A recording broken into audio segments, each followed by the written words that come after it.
So the first thing I'm doing, as always, is taking a primer, and I've just squeezed a little on my finger, and I'm using the warmth of my finger now to melt that product into the skin, just to ensure that our shadows go on nice and smoothly and last all day.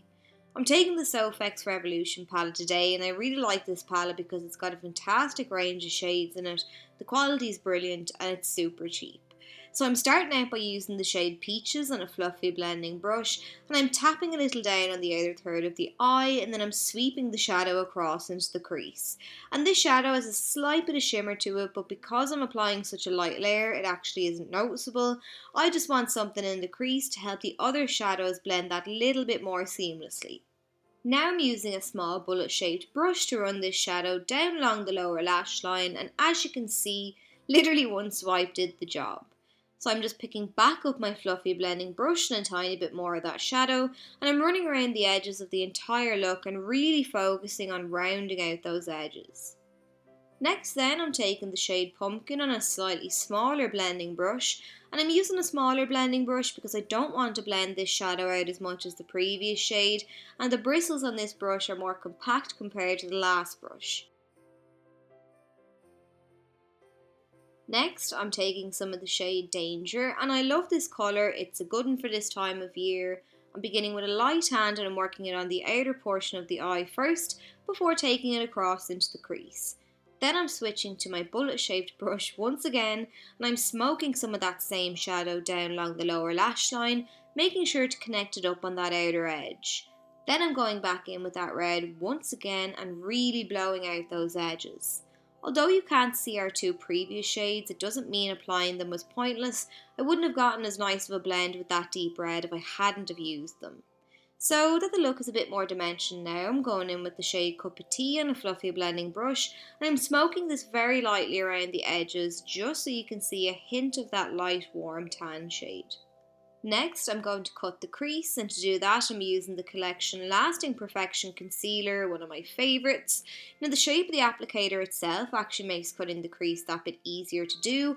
I'm literally just swiping it across the eye and it's doing the work for me. Now I'm using a C-shaped synthetic brush just to clean up those edges and to blend out that excess concealer. I'm using the warmth of my finger now just to melt that concealer into the skin, and by tapping over the edge of that red, it's just going to help the two fade nicely into one another. Next, I'm picking up some of this metallic cranberry shade on a flat C-shaped brush, and I'm patting it down right next to the edge of that concealer. Then I'm taking a mix of these two golden shades, and I'm overlapping them with the red, and also applying it slightly on a bit of that free lid space as well. Then I'm going back in with the metallic red, and I'm just layering up this shadow to really fuse it in with the golds.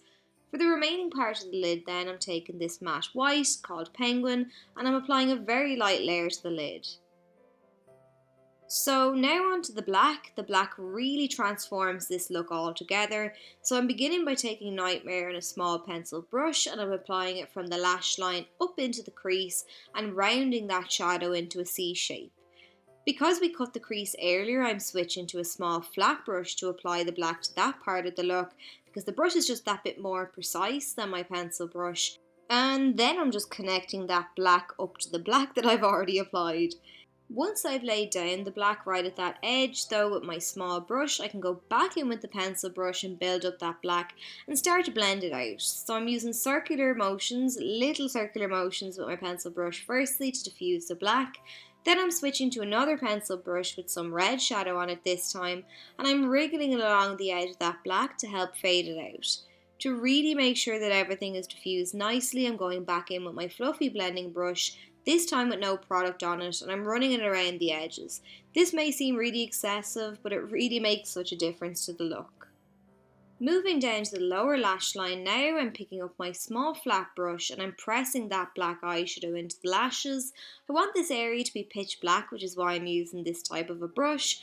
Then I can go in with my pencil brush and apply a little more underneath and then smoke out the edges.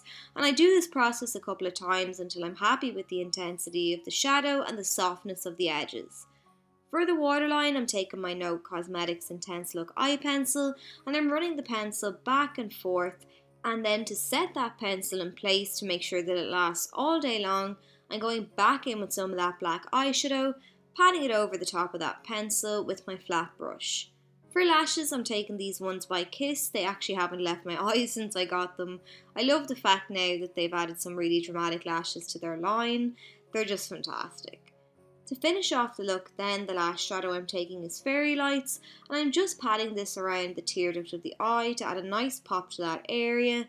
And then I'm going to take some mascara, and I'm using this to blend my own lashes in with the false ones. But then that's it. So I hope you enjoyed the tutorial and found it helpful. If you did, let me know by liking, commenting and subscribing if you haven't already. And I'll see you soon.